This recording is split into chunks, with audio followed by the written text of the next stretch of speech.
Hi everybody, I'm Vincent Racaniello, and welcome to Session 5 of Week 8 of Virology Part 1. Today we are going to talk about what is perhaps the most amazing aspect of transcription, and that is pre-mRNA splicing. The fact that mRNAs are bigger than they actually end up being for the most part.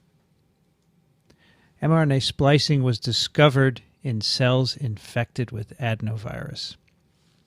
And there are two pieces of data that led to this conclusion initially, and the first is shown in Part A on this figure. Now, late in adenovirus-infected cells, a variety of late messenger mRNAs are produced. And when these were analyzed chemically, it was found that all of the late mRNAs, and there are quite a few of them, are capped, of course, but they all have the same 5' end sequence, and that is shown here. They have the cap, and then they have A and C, which is methylated, and then this U, C, C, C, C, U, U, U, G sequence. So that was thought to be odd because it's weird that many different mRNAs would have the same sequence. And then another experiment was done which really clarified all this, and the result is shown on the bottom. This is actually a tracing of an electron micrograph, which was taken of an experimental result which involved the hybridization of DNA to RNA. So the blue is a piece of adenovirus DNA from the right hand of the genome that encodes a structural protein called the hexon. And the green is adenovirus, one of the adenovirus late mRNAs encoding the hexon. And you can see at the left, starting at the left here, the DNA is free. It's not hybridizing to anything. And then it becomes hybridized to the hexon mRNA. Now remember, what we're doing here is we're taking single-stranded DNA of the viral genome. We've denatured the double-stranded DNA. We're hybridizing it to single-stranded mRNA. So we have a little region of hybridization, and then there's a loop. The DNA forms a loop. This is labeled loop A. And there's a second region where the mRNA hybridizes to the DNA, and then there's another loop called B. And then there's a third region of hybridization and an even bigger loop called C. And then finally the rest of the mRNA hybridizes perfectly with the viral DNA. So what was clear from this experiment was that the mRNA of hexon is not a complete copy of the viral DNA. In fact, the mRNA is made from pieces of the initial transcript that are then joined together. So if you look at the adenoviral genome on the bottom here, the 5' blue part is not hybridizing to the hexon mRNA. The black portions that do hybridize, 1, 2, and 3, represent these three areas here, and the loops are regions of blue or orange or red that are not present in the mRNA, and therefore they loop out. And finally, the rest of the mRNA, the main part, is at the right here in green, which is present in both the DNA and in the mRNA. So something is present in the DNA, blue, orange, red, which is not present in the mRNA. What ends up being figured out here is that the mRNA is actually made as a pre-mRNA, which would represent all of the sequence, and then parts of it are removed by a process that was called splicing. And the leader that was common to all of these messages was made up of 3 parts of this pre-mRNA that were joined together, and that's called the tripartite leader sequence. Now, over the years, splicing was found, of course, in all cellular mRNAs, or most cellular mRNAs, and many viral mRNAs as well. And as those mRNAs were sequenced and the pre-mRNAs were sequenced, some mechanistic insight was gained. So here is how splicing of pre-mRNA works. Again, we call it pre-mRNA because it contains extra sequence that are not present in mRNA. So here's the sequence of the region of pre-mRNA at the 5' splice site, at the 3' splice site, and at what we call the branch point sequence. This pink is called an intron. It's an intervening sequence that's going to be removed by splicing from the mRNA. The green is what ends up in the mRNA, and those are called exon sequences. So this is exon 1, this is intron 1, and this is exon 2. Eventually, this will be removed, and exon 1 and 2 will be joined. How this happens is illustrated by these bases shown here. This is the frequency of occurrence of a particular base at these particular spots in the sequence. So here's the 5' splice site. The base right to the left of it is 80% of the time a G. To the right of it, 100% of the time is a G. And then here in the middle of what we call the branch point is a 100% conserved A. And then at the 3' splice site, you see conserved residues as well. The way splicing works is, starting on the lower left here, the conserved, 100% conserved A, the 2' hydroxyl of that, initiates a nucleophilic attack on the phosphodiester bond right at the edge of the 5' splice site. So joining this G with the upstream G here. That breaks the bond, and you get a transesterification of that phosphodiester bond with the A. And then the next thing that happens is the 3' hydroxyl, which has now been formed by that first reaction, attacks nucleophilically again the phosphodiester bond at the 3' splice site. The two exons are joined by a phosphodiester bond, and what's remaining is an excised lariat intron. So this is the intron itself. It's been cut out by these two transesterifications, and it's actually a lariat. You know what a lariat looks like, right? That rope thing that cowboys use. There's a handle here, and then you have a loop. And this is eventually degraded and thrown away, recycled. So that's how splicing works. Splicing occurs in the cell on a very complicated structure called a spliceosome. This happens in the nucleus. A spliceosome is composed of the RNA that's going to be spliced, which is shown here on the bottom left as a pre-mRNA. It's composed of small nuclear RNPs. These are short RNAs, 100 or 200 nucleotides long, complex with proteins, and it also contains other non-SN RNP proteins as well. The spliceosome, which is composed of a number of different SN RNPs and other proteins, basically holds the pre-mRNA in a position so those transesterification reactions can take place. So you can see here there are very specific base pairings between these small RNAs of the spliceosome and the conserved sequences at the 5' and 3' splice sites, and also at the lariat junction point in the middle of the intron. And you can see the first transesterification reaction occurring here.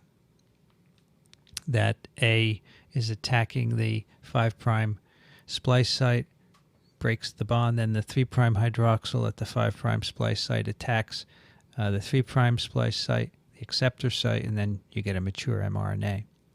So this is a reaction going from pre-mRNA to mRNA, a processing reaction carried out on this very large component in the cell nucleus called the spliceosome. And the spliceosome is actually a ribozyme. It's an RNA enzyme. These reactions seem to be carried out mainly by the RNA components. The proteins are probably present just as a scaffold. So splicing gives value to your genes. As we'll see, alternative splicing creates new kinds of genes or new proteins from the genes. You can expand the coding information from a small DNA genome because you can take one gene and splice the mRNA in different ways to make multiple proteins. You can also regulate gene expression by splicing. So we'll see how this works. Here's an example of a way to get multiple proteins by splicing from a single gene. Now on the left is what's called constitutive splicing. Here we have an mRNA with two introns. They're removed all the time to give the same protein with exons 1, 2, and 3. So there's nothing unusual here. You get the same protein all the time. However, if you do alternative splicing, you can get different proteins from the same gene.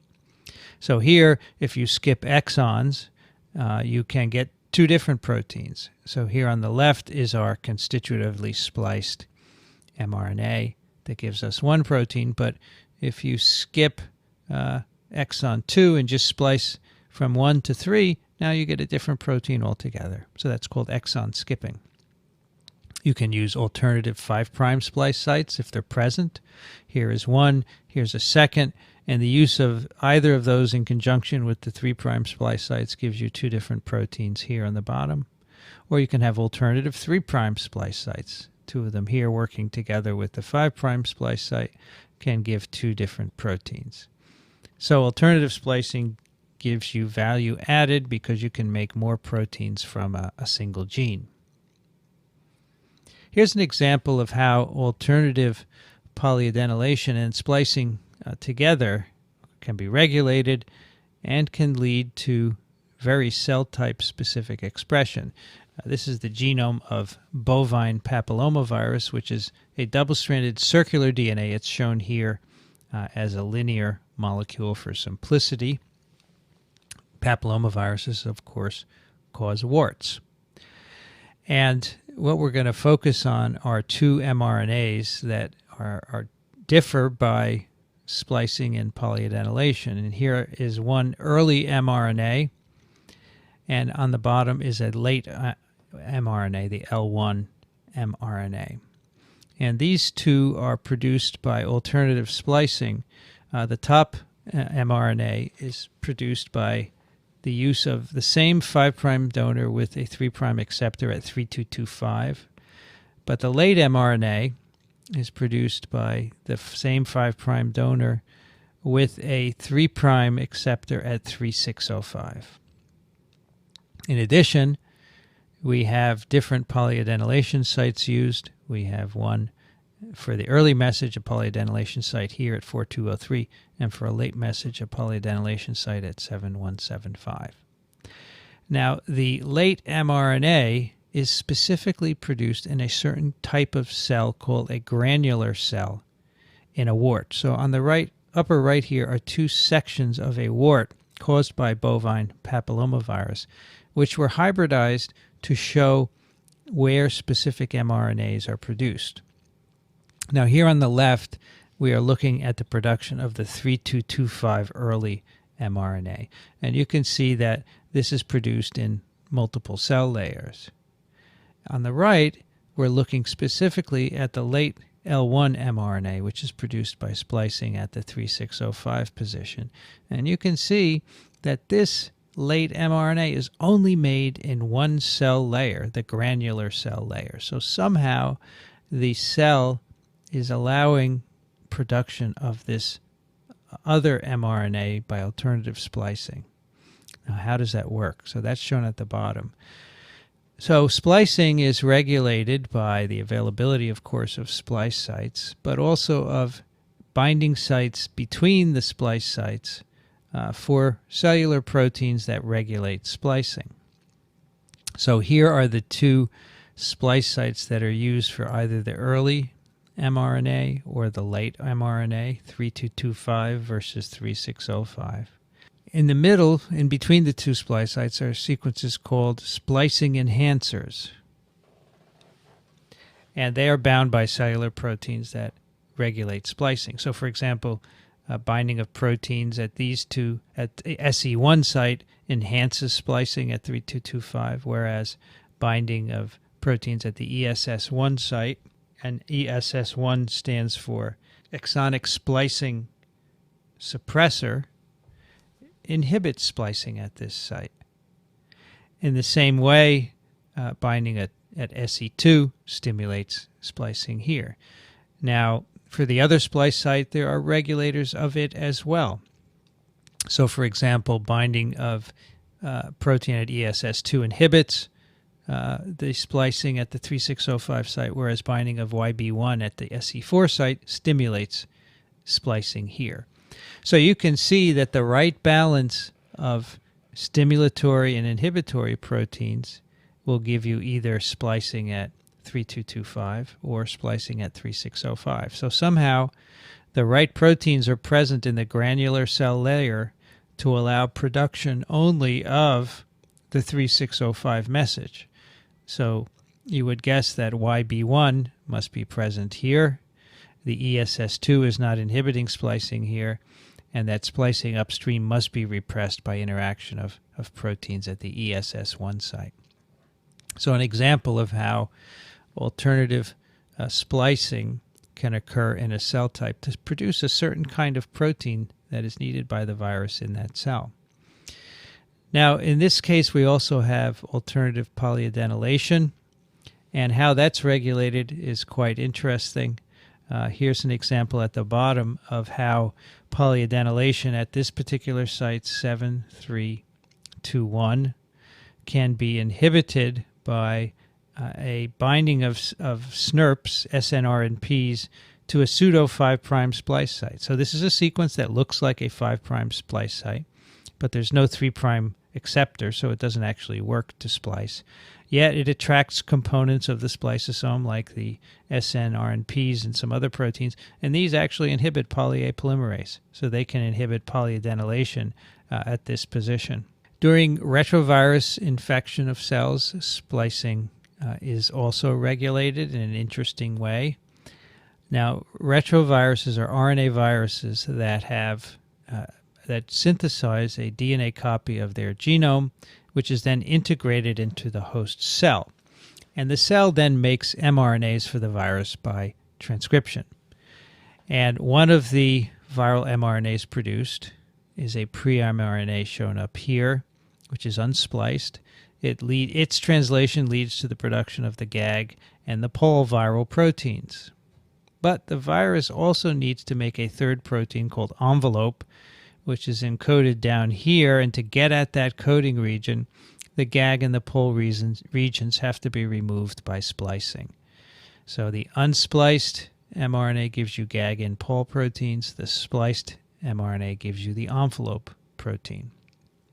If you mess with the ratio of these two mRNAs in infected cells, you interfere with viral replication. So normally, the ratio of unspliced to spliced mRNA is 2:1 in wild-type virus. If you mutate the spliced donors and acceptors so that unspliced and spliced are made at equal ratios, you reduce the amount of virus that is produced. And if you further alter the sequences to favor the production of spliced RNA by 2:1, you now have no virus produced. So this very specific ratio is really important for viral propagation. But how does the virus do this? Here's how it's done on the bottom here. Here's the 5' splice site, which is shown. So that would be right here. The 5' splice site and the 3' splice site would be here. There is, downstream of this 5' splice site, what's called an NRS, a negative regulatory sequence. It is basically another decoy 5' splice site, much like the one that we saw in the bovine papillomavirus genome. It attracts SNRNPs and other components of the spliceosome. SR proteins are other non-SNRNP type proteins that are in the spliceosome. But since it's a decoy, it's not actually going to be used as a splice site. But what the binding of these proteins do is to inhibit splicing right here. So a certain fraction of the time, these proteins inhibit splicing so that you get an unspliced messenger RNA produced. So that's a cool way that splicing can be regulated to make the right ratio of unspliced to spliced mRNA.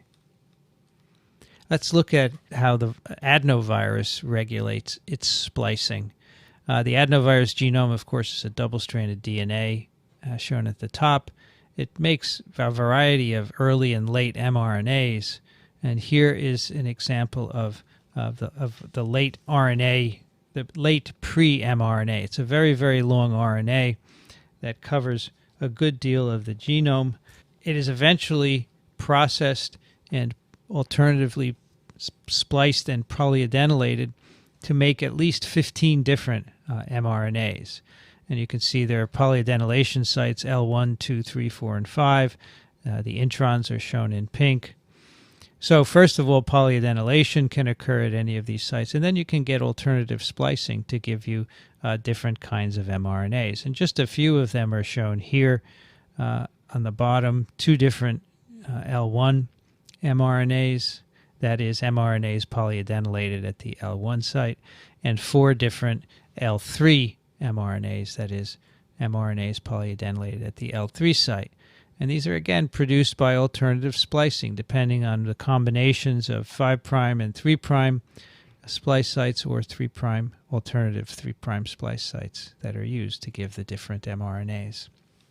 So a good example of how alternative polyadenylation and splicing can give you value added. You can have a lot of different proteins made from a single gene. In the case of adenovirus, we know very well how viral proteins can regulate alternative splicing. And this is an example. This is the L1. This is a late messenger RNA that encodes one of 2 proteins. So here is the unspliced mRNA, the primary transcript. Now, early in the phase of infection, these are called late mRNAs, but they are actually produced early at lower rates.